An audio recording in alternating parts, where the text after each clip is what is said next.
The desert sun beat down mercilessly on the small forward operating base in Afghanistan. Sarah Martinez wiped the sweat from her forehead as she knelt on the dusty ground, her hands working methodically to collect the spent brass casings scattered around the firing range. It was 2011, and she had been deployed for 3 months as a logistics specialist with the Army. This wasn't the job she had imagined when she enlisted, but someone had to do it. The base was relatively quiet that afternoon. Most of the soldiers were either resting in their quarters or attending briefings. Sarah had volunteered for this task because it kept her busy and gave her time to think. The repetitive motion of picking up casings and dropping them into the metal bucket was almost meditative.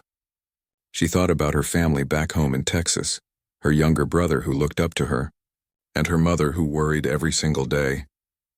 As she moved along the range, Sarah noticed a group of Navy SEALs preparing for their own training exercise.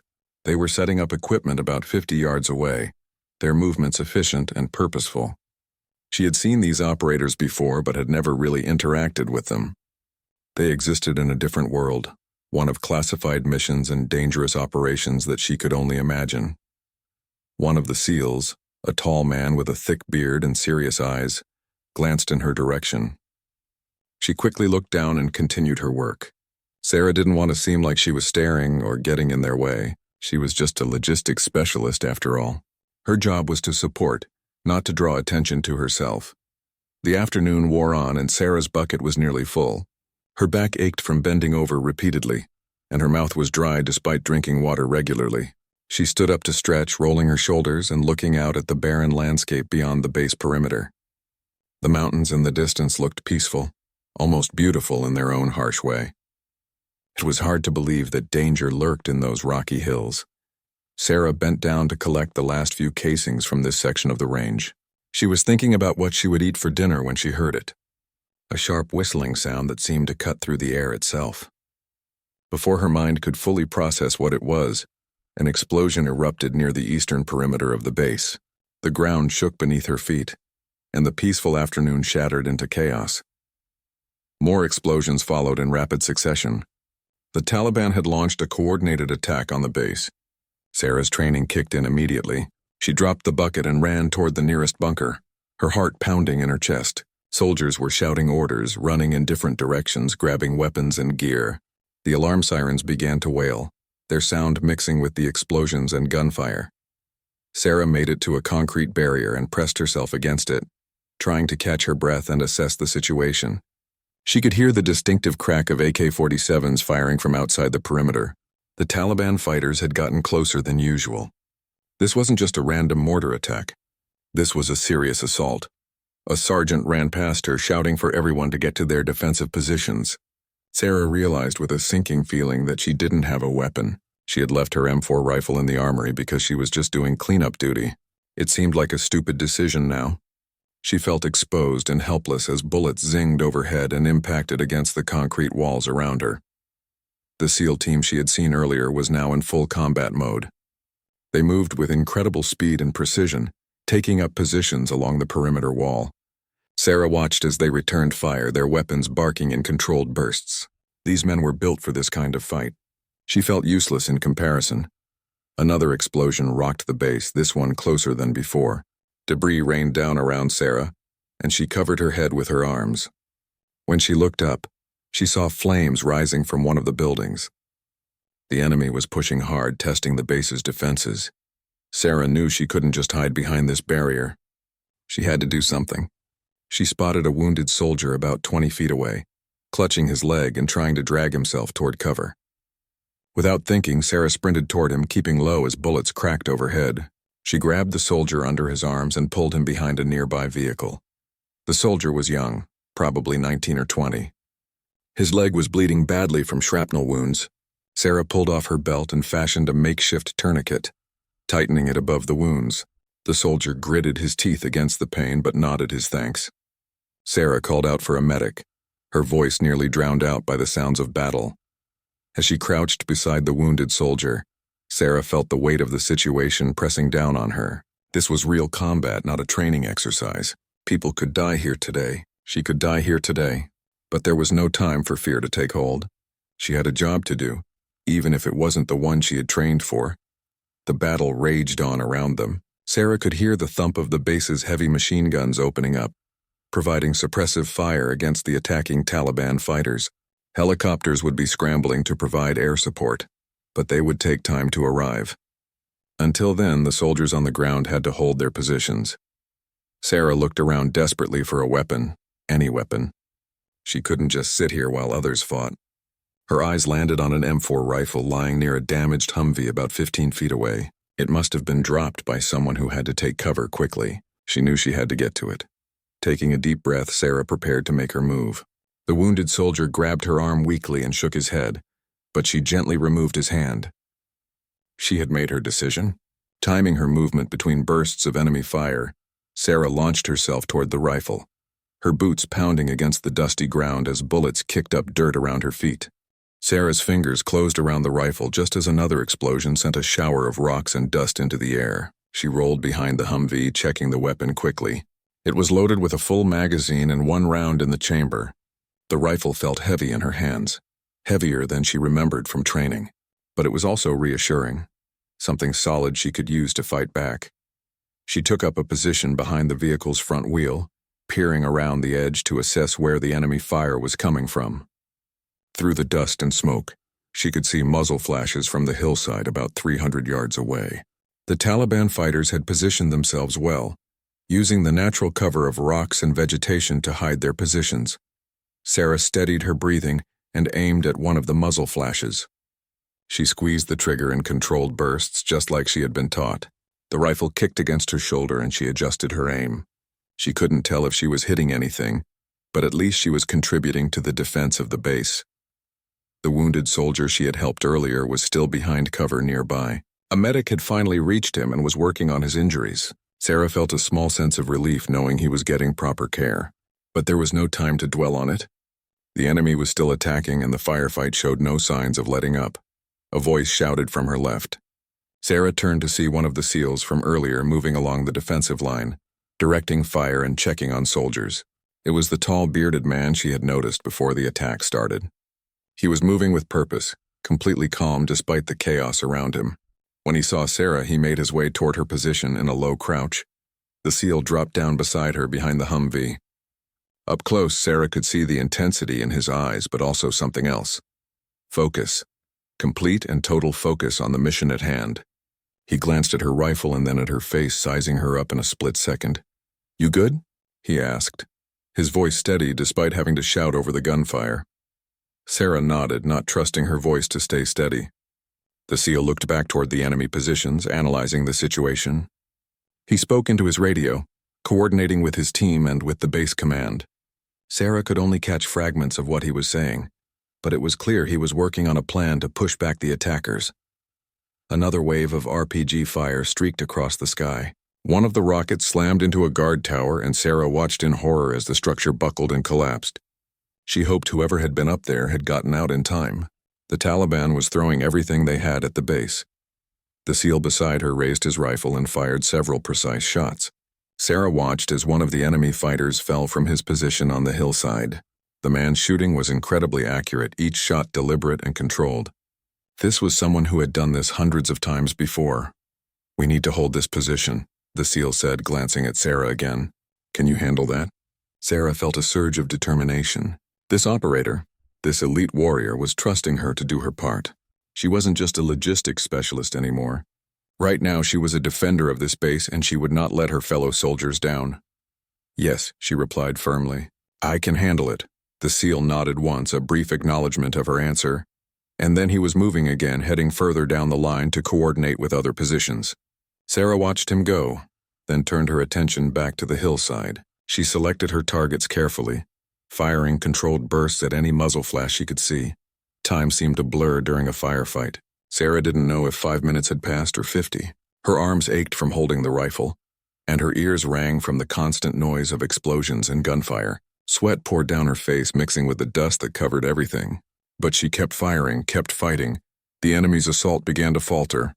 The combined fire from the base defenders was taking its toll on the Taliban fighters.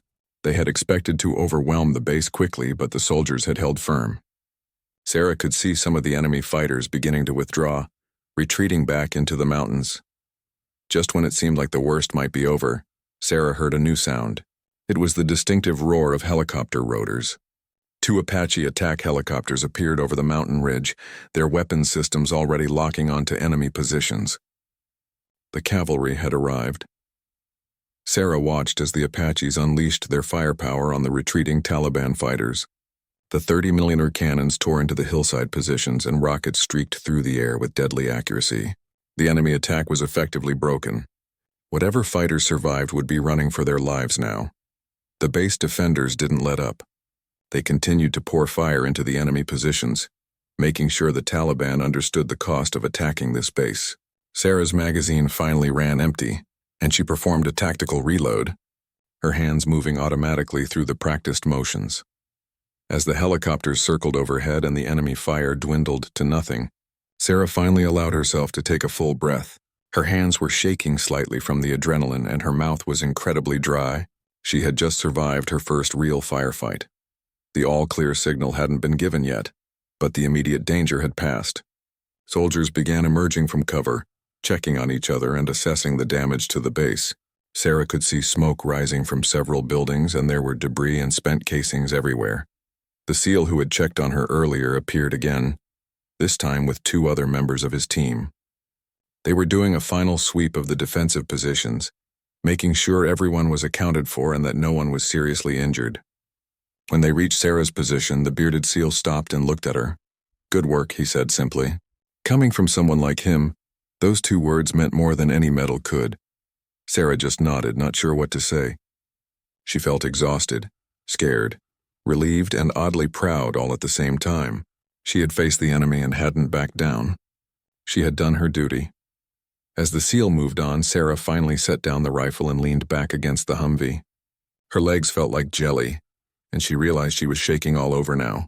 The adrenaline was wearing off, leaving her feeling drained and overwhelmed by what had just happened. A fellow soldier came over and sat down beside her. He offered her a bottle of water, which she accepted gratefully. They sat in silence for a moment, both processing the attack in their own ways. Around them, the base was coming back to life, soldiers moving to repair damage and treat the wounded. The next morning, Sarah woke before dawn to the sound of generators humming and soldiers moving about the base. She had barely slept, her mind replaying the attack over and over. Every time she closed her eyes, she saw the muzzle flashes on the hillside and heard the explosions. She knew this was normal after experiencing combat, but it didn't make it any easier. She got dressed and made her way to the mess hall, where other soldiers were already gathering for breakfast. The mood was somber but also relieved. They had survived. The base had held. Several soldiers had been wounded, but thankfully no one had been killed. It could have been much worse. As Sarah ate her meal, she noticed people looking at her differently. Word had spread about how she had grabbed a rifle and fought alongside everyone else during the attack. Some soldiers nodded at her respectfully as they passed. Others came over to thank her for helping the wounded soldier. Sarah wasn't used to this kind of attention, and it made her uncomfortable. After breakfast, Sarah was summoned to the command post. She walked across the base, passing crews that were already working to repair the damage from the attack. Bullet holes pocked the walls of buildings and scorch marks showed where rockets had impacted. It was a stark reminder of how close they had come to disaster. The command post was busy with officers reviewing reports and planning increased security measures. Sarah stood at attention when she was brought before the base commander, a stern-looking colonel with gray hair and tired eyes. She expected to be reprimanded for leaving her assigned area during the attack, or for taking a weapon that wasn't assigned to her. Instead, the colonel surprised her. He told her that her actions during the attack had been exemplary. The wounded soldier she had helped would make a full recovery, thanks to her quick thinking with the tourniquet. Her willingness to take up arms and defend the base showed courage and initiative. The colonel said he was putting her in for a commendation. Sarah didn't know what to say. She stammered a thank you and was dismissed. As she left the command post, her mind was spinning. She had just been doing what felt right in the moment.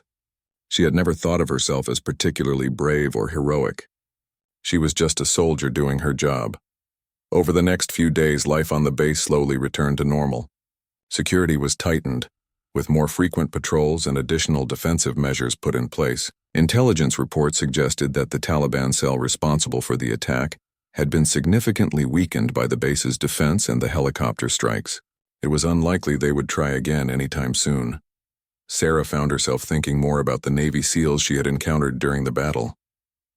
Their professionalism and skill had been impressive to witness. She wondered what it would be like to be part of such an elite unit, to train constantly for the most dangerous missions. It seemed like a different world from her own experience in the Army. One afternoon, Sarah was working in the supply warehouse when someone cleared their throat behind her. She turned to find the bearded SEAL from the attack standing in the doorway.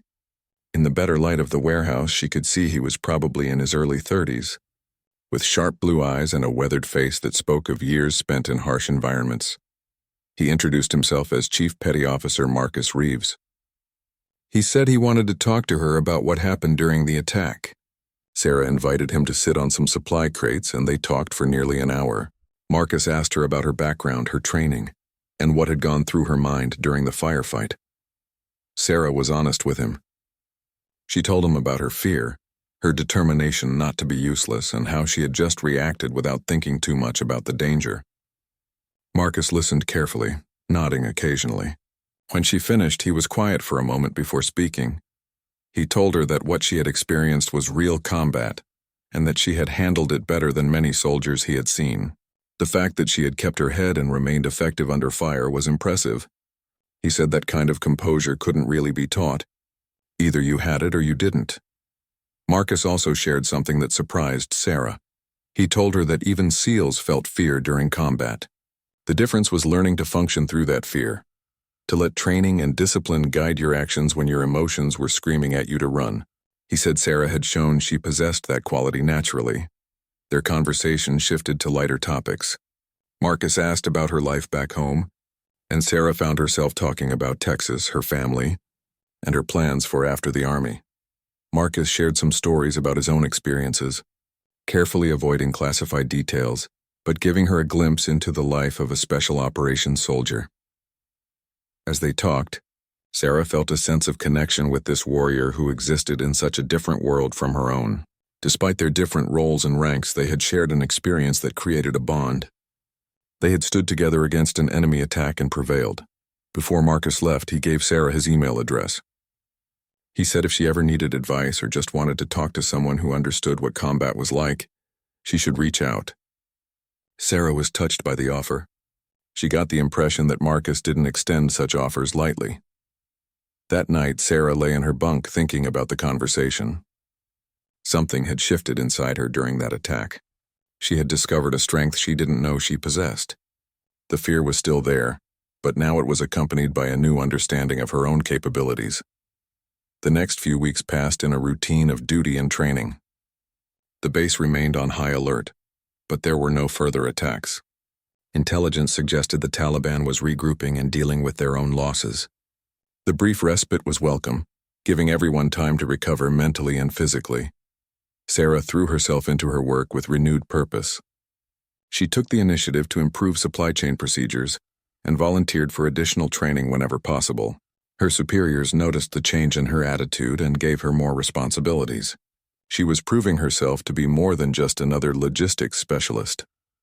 One evening, Sarah was at the base gym trying to work off some stress when Marcus and a few other SEALs came in for their workout.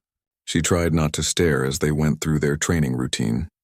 The intensity and focus they brought to even a simple workout was impressive. Everything they did seemed purposeful and measured. Marcus noticed her and waved. He came over after finishing his set and asked how she was doing. They chatted briefly about nothing in particular, but Sarah appreciated the friendly check-in. It was clear that Marcus kept track of the people around him, even those outside his immediate team. As she watched Marcus return to his workout, Sarah found herself wondering about the path that had led him to become a SEAL.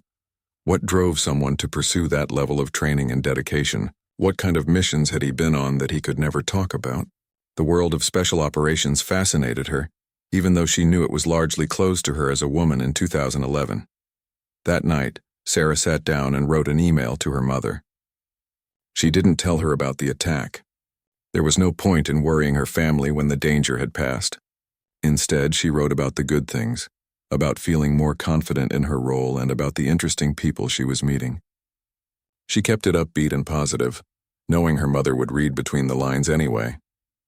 3 weeks after the initial attack, intelligence reports started coming in about increased Taliban activity in the surrounding area. The enemy was planning something, though exactly what remained unclear. The base went to elevated alert status and patrols were increased. Everyone could feel the tension building. Sarah continued her duties, but now with a heightened awareness of her surroundings. She made sure she always knew where her weapon was and kept her body armor close at hand. The memory of being unarmed during the last attack still bothered her. She would never let herself be caught unprepared again.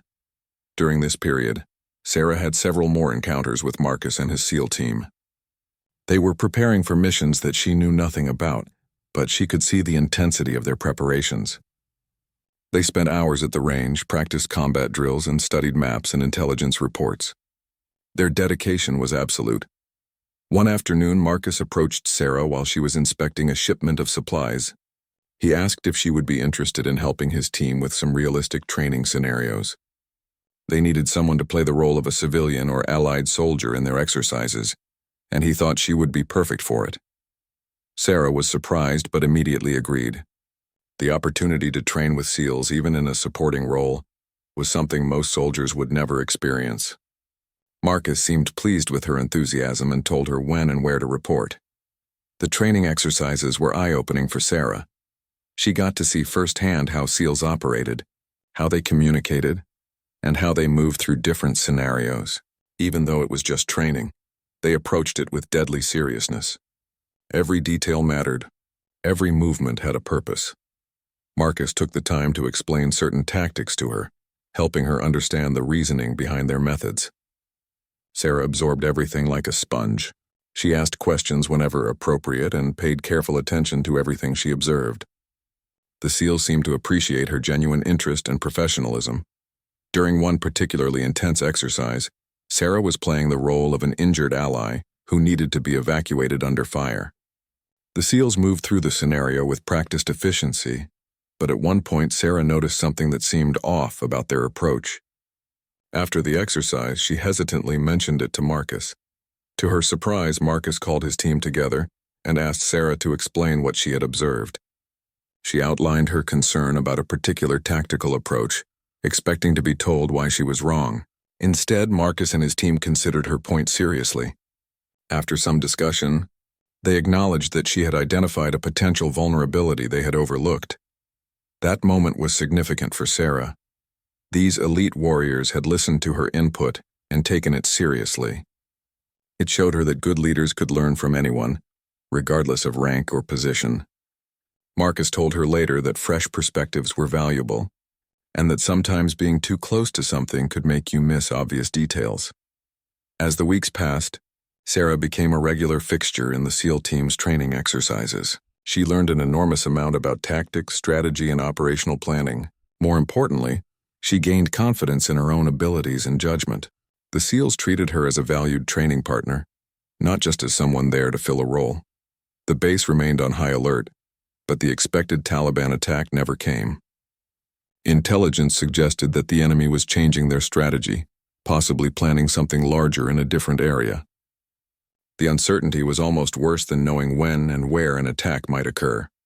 One evening, Sarah was at the small base library trying to read when Marcus found her. He sat down and told her something that would change everything. His team had just received orders for a major operation. He couldn't tell her the details, but it would be dangerous and they would be gone for an extended period. Marcus said he wanted to thank her for helping with their training. He told her that her observations and willingness to learn had made their team sharper. More than that, he said her courage during the base attack had reminded him of why they did what they did. They fought to protect soldiers like her, people who were willing to stand and fight when danger came calling. Sarah didn't know what to say.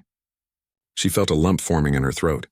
She had come to respect Marcus and his team deeply, and the thought of them going out on a dangerous mission was frightening. She told him to be safe and to come back in one piece.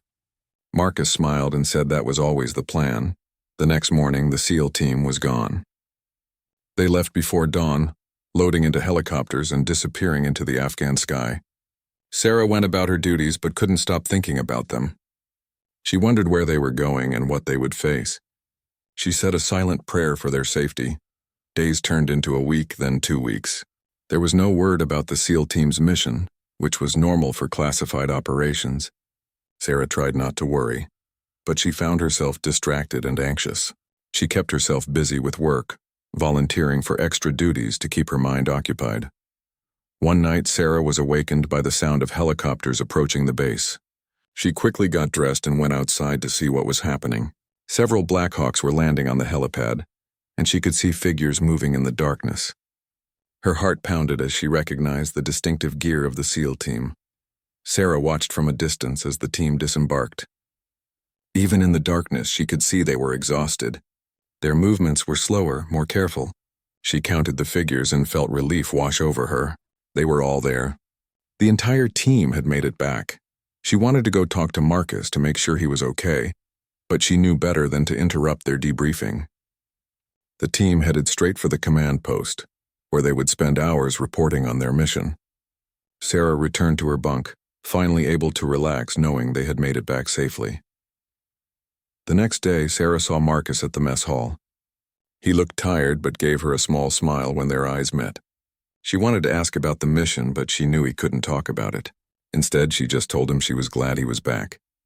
Marcus nodded his thanks and said it was good to be back. Over the next few days, the SEAL team recovered from their mission. Sarah noticed that Marcus seemed more quiet than usual, more introspective. Whatever had happened out there had affected him, even though he maintained his professional demeanor. She respected his privacy and didn't pry.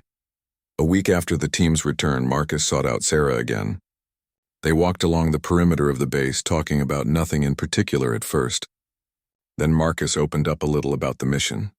He didn't share classified details, but he talked about the stress of operations, the weight of responsibility, and the toll that combat takes on even the most experienced warriors. Sarah listened without judgment, offering her perspective when asked, but mostly just being there for him. She realized that even these elite soldiers needed someone to talk to sometimes, someone who would understand without needing all the details. She was honored that Marcus trusted her enough to share even these limited thoughts.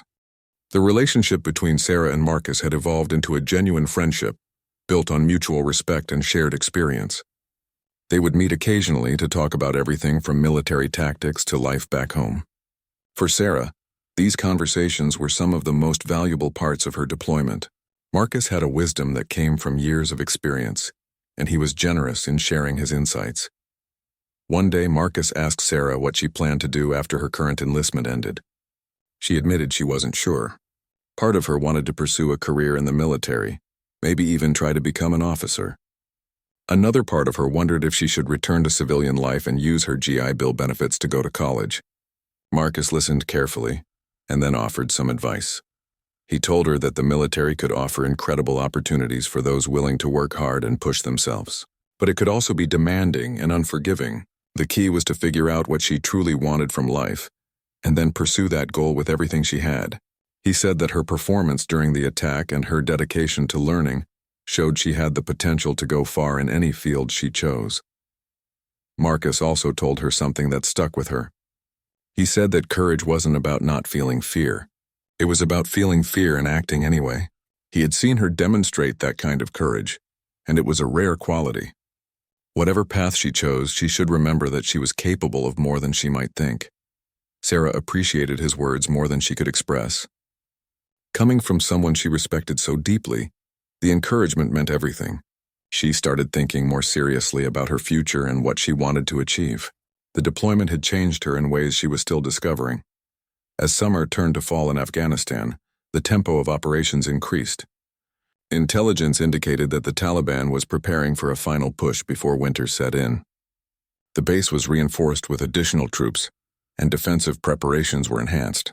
Everyone knew that another attack was likely just a matter of time. Sarah threw herself into preparing the base for the expected assault. She worked with the supply chain to ensure ammunition and medical supplies were adequately stocked and strategically positioned. She helped organize evacuation routes for the wounded and verified that communications equipment was in perfect working order. Her superiors noticed her initiative and attention to detail, giving her more authority over logistical preparations. The SEAL team was busy with their own preparations, conducting reconnaissance missions to gather intelligence on enemy positions and movements. Sarah saw Marcus less frequently during this period, but when they did cross paths, he always took a moment to check on how she was doing. She could see the weight of responsibility on his shoulders and wished there was more she could do to help. One evening, as Sarah was conducting a final inventory check in the armory, the base alarm suddenly blared. This wasn't a drill. The enemy was attacking again, and this time they were hitting harder than before. Sarah grabbed her rifle and body armor, her training taking over as she moved quickly to her assigned defensive position. The attack was more coordinated than the first one. Taliban fighters were hitting multiple points along the perimeter simultaneously, trying to overwhelm the defenders through sheer force. Explosions rocked the base as mortars and RPGs rained down. Sarah found cover behind a reinforced position and began returning fire at the enemy positions she could see in the fading light. The battle was intense from the start. Sarah could hear the constant chatter of automatic weapons fire mixed with explosions. Smoke and dust filled the air, making it hard to see more than a few dozen yards. She fired controlled bursts at muzzle flashes, changed magazines when needed, and tried to maintain her composure even as chaos erupted around her. A rocket-propelled grenade slammed into a building nearby, and Sarah felt the concussive force of the explosion even from her position. Debris rained down and she heard screams from wounded soldiers. She wanted to help them but knew she couldn't leave her defensive position. Every person on the line mattered in holding back the assault. Through the smoke and confusion, Sarah caught glimpses of the SEAL team in action. They were moving along the defensive line like ghosts, appearing where they were needed most, taking out enemy fighters with deadly precision and coordinating the defense. Marcus was in the thick of it, his voice cutting through the chaos as he directed fire and repositioned defenders. The enemy managed to breach the perimeter at one point, and Sarah watched in horror as Taliban fighters poured through a gap blown in the defensive wall. The SEALs immediately responded, moving to intercept the breach with a ferocity that was terrifying to witness. The close-quarters battle was brutal and quick, with the SEALs eliminating the threat before it could spread deeper into the base. Sarah continued firing at enemy positions on the hillside. Her world narrowed down to the simple act of acquiring targets and pulling the trigger. Her arms ached. Her throat was raw from breathing dust and smoke, and her ears rang from the constant noise. But she kept fighting, kept doing her part to defend the base. A soldier near her position went down, hit by enemy fire. Sarah immediately called for a medic while providing covering fire. She saw Marcus and another SEAL rushing toward the wounded soldier's position. They grabbed him and began dragging him to safety under heavy fire. Sarah increased her rate of fire, trying to suppress the enemy shooters targeting the rescue attempt. Marcus and his teammate made it back to cover with the wounded soldier. Sarah saw the medic rushing over to provide treatment. Every life saved was a small victory in the midst of the chaos. She turned her attention back to the enemy positions, looking for any advantage she could exploit. The Apache helicopters arrived sooner this time, having been on standby due to the heightened alert status. Their appearance changed the dynamic of the battle immediately. The heavy firepower they brought to bear devastated the enemy positions. Taliban fighters began retreating, realizing they couldn't sustain their assault against the combined defense and air support. But the enemy wasn't done yet. As they retreated, they fired a final barrage of mortars at the base. Sarah heard the distinctive sound of incoming mortars and shouted a warning. She pressed herself against the concrete barrier as the shells impacted around the base. The explosions were terrifyingly close, and Sarah felt the heat of one blast wash over her position. When the barrage stopped, Sarah cautiously looked up. The base was a disaster zone, with fires burning in multiple locations and wounded soldiers crying out for help, but they had held. Once again, the defenders had repelled the Taliban assault. The cost had been high, but they had survived. Sarah emerged from her position, her legs unsteady and her hands shaking from adrenaline. She could see other soldiers doing the same, checking on each other and beginning the process of tending to the wounded. The medics were overwhelmed, running from casualty to casualty, triaging wounds and providing emergency care.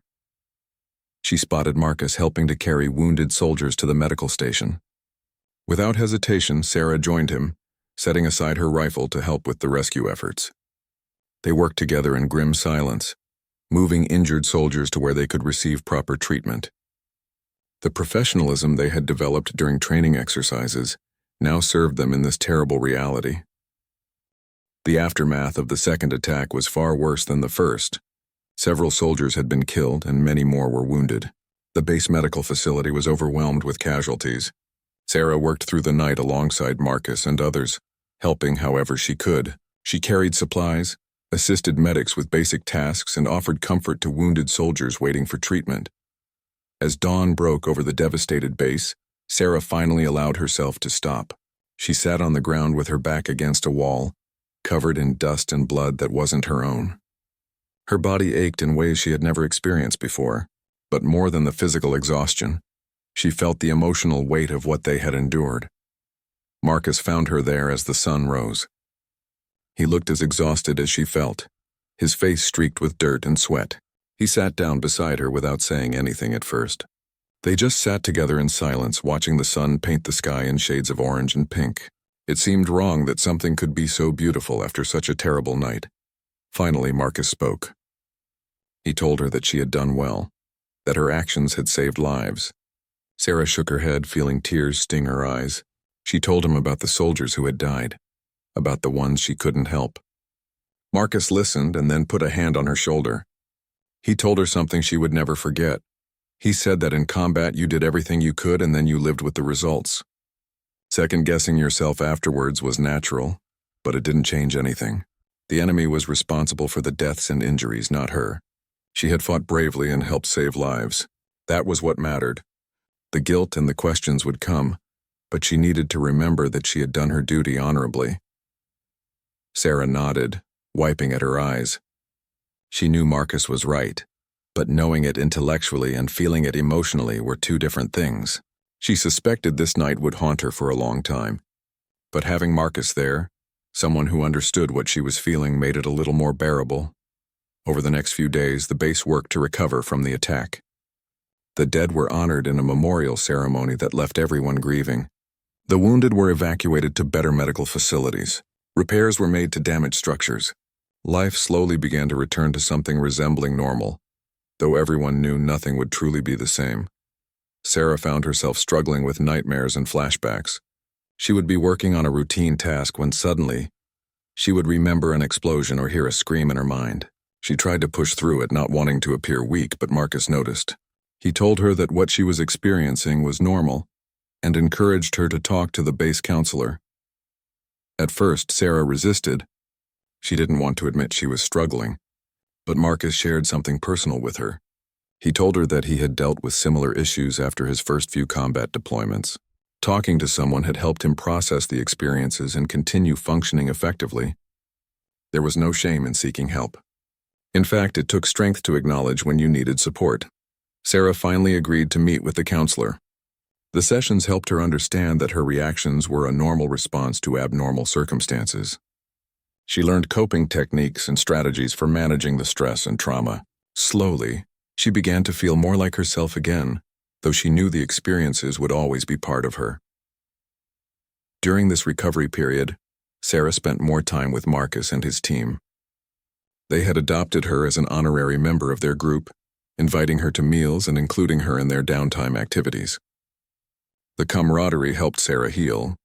These warriors understood what she had been through because they had experienced similar things many times over. One afternoon, Marcus asked Sarah to join him for a walk around the base perimeter. As they walked, he told her that his team would be rotating back to the United States soon. Their deployment was ending, and they would be heading home for rest and retraining before their next assignment. Sarah felt a pang of sadness at the news, even though she had known this day would come. Marcus told her that he had been impressed by her throughout the deployment. He said she had the qualities that made a good soldier, but more than that, she had the character that made a good person. He encouraged her to think seriously about her future in the military. If she decided to pursue it, he believed she could accomplish great things. Sarah thanked him for everything he had taught her and for his friendship. She told him that knowing him and his team had changed her life. She had learned more from them about courage, leadership, and professionalism than she had in all her previous training. Marcus smiled and said that the learning went both ways. Her perspective and determination had reminded him why they did what they did.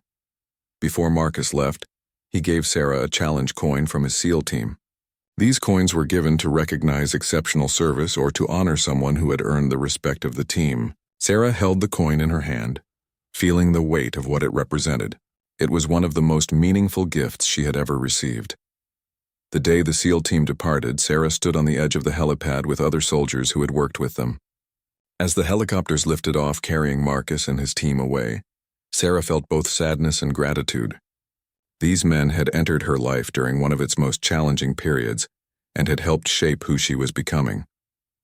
After the SEALs left, Sarah's deployment continued for several more months. There were no more major attacks on the base, though the threat always remained.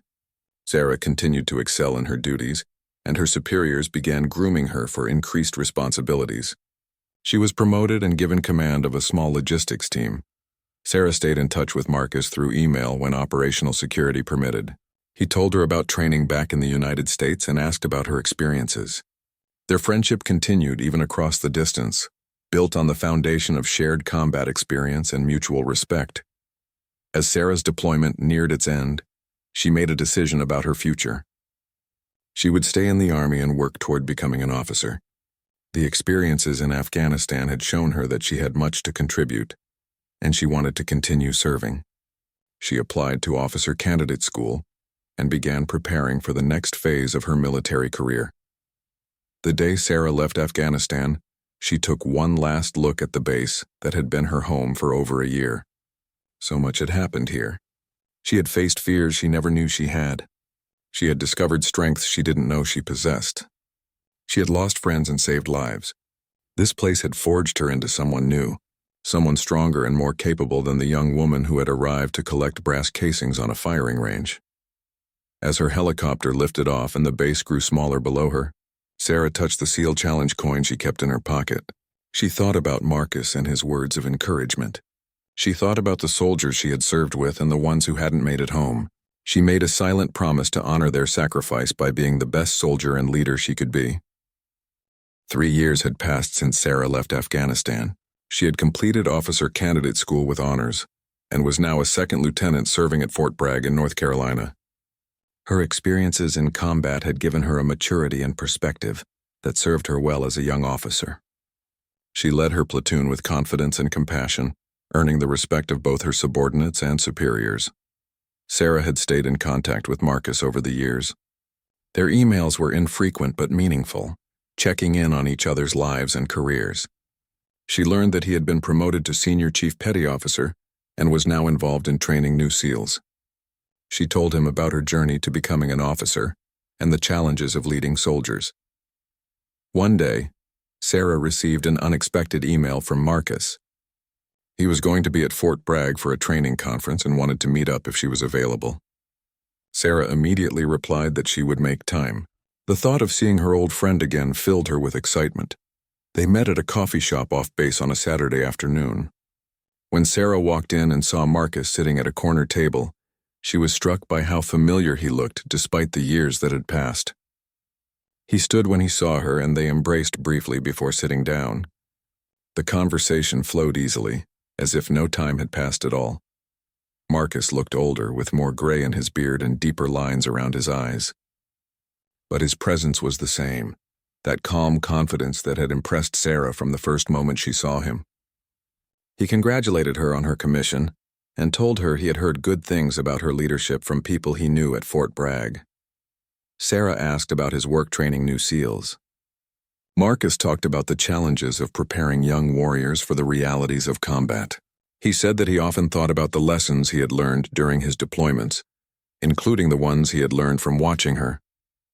Sarah was surprised and touched by the comment. Marcus explained that her willingness to step up during the attacks in Afghanistan, despite her fear and lack of experience, had reminded him of an important truth. Courage wasn't about being fearless or having perfect training. It was about doing what needed to be done when the moment demanded it. He tried to instill that lesson in the SEALs he trained. They talked for hours, sharing stories about their careers and personal lives.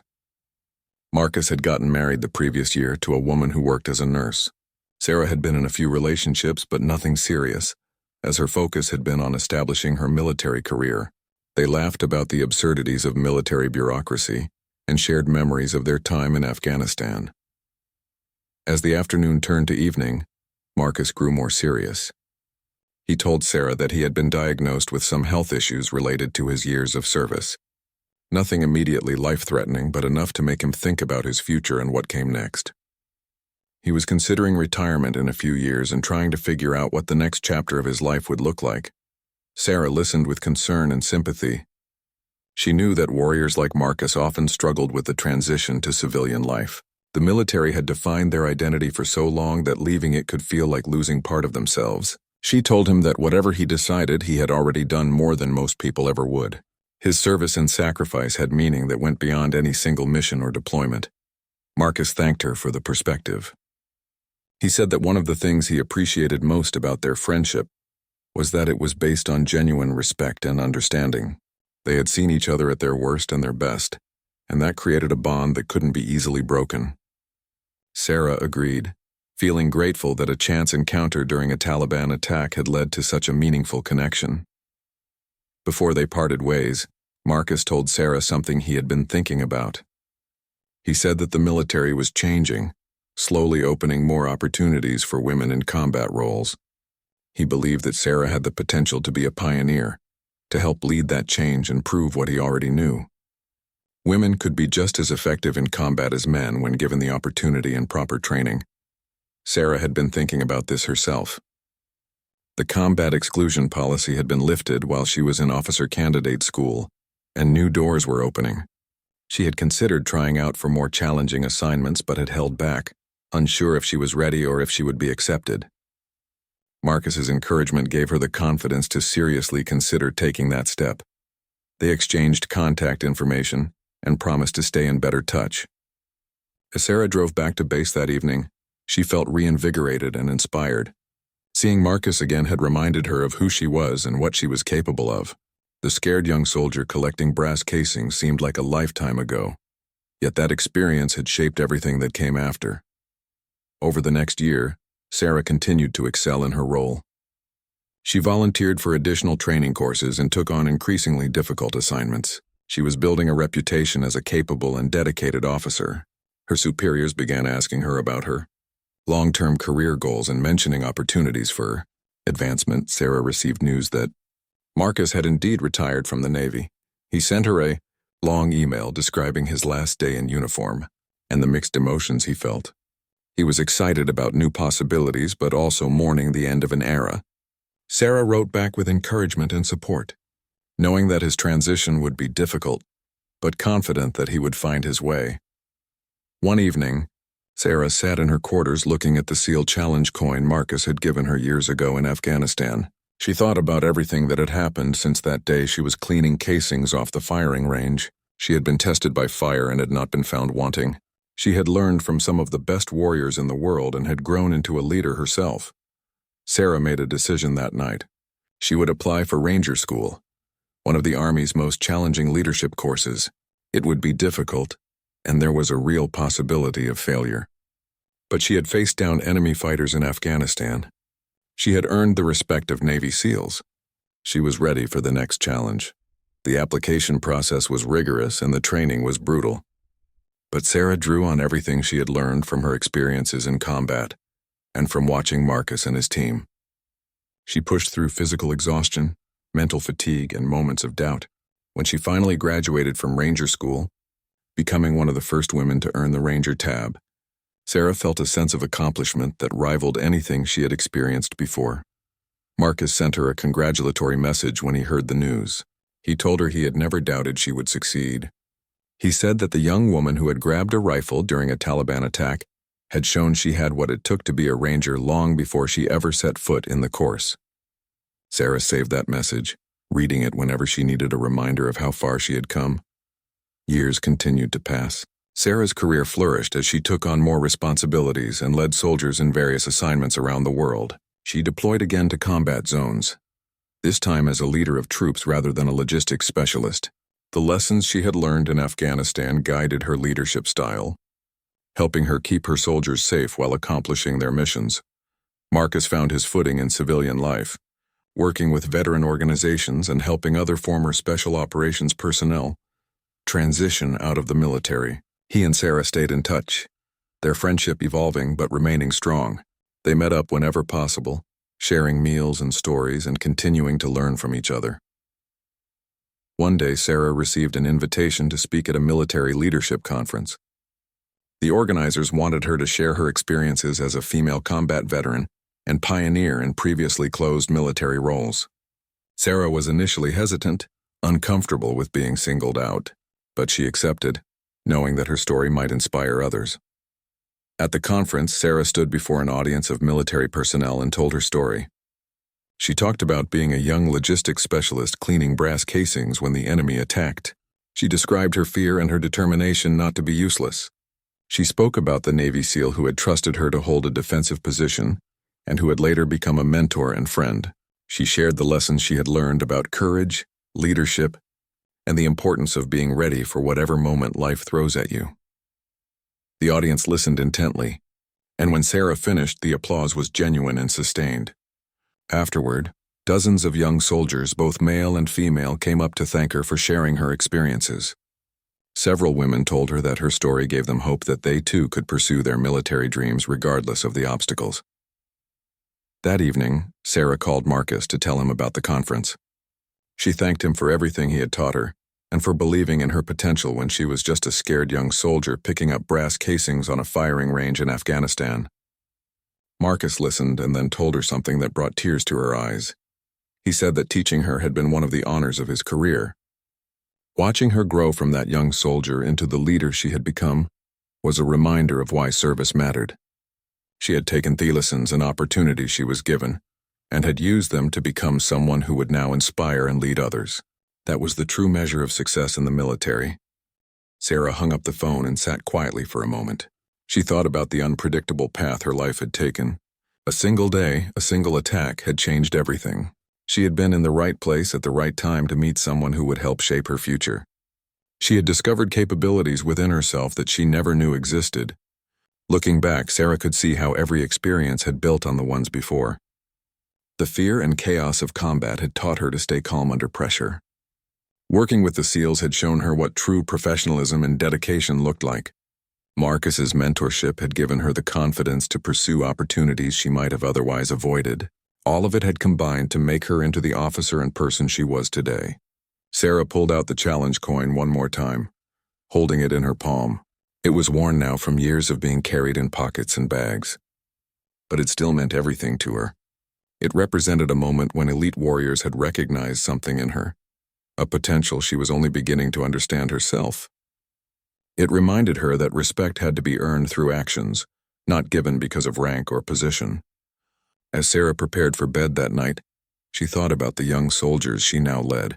She hoped to be for them what Marcus had been for her, a leader who saw their potential, a mentor who pushed them to be better, a friend who understood the challenges they faced. She wanted to pay forward the gift she had been given on that dusty forward operating base in Afghanistan.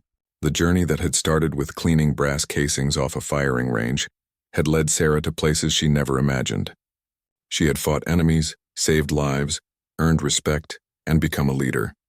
But more than any specific accomplishment, she had discovered who she truly was. She was someone who would stand and fight when the moment demanded it, someone who would keep learning and growing no matter the challenges, someone who would honor the sacrifices of those who came before by being worthy of the opportunities she had been given. Sarah turned off the light and closed her eyes.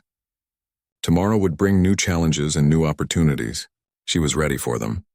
The scared young soldier was gone, replaced by a confident leader. But she would never forget where she started, or the people who had helped her along the way. Their lessons would guide her for the rest of her life, reminding her that courage, dedication, and the willingness to act when needed were the qualities that truly mattered.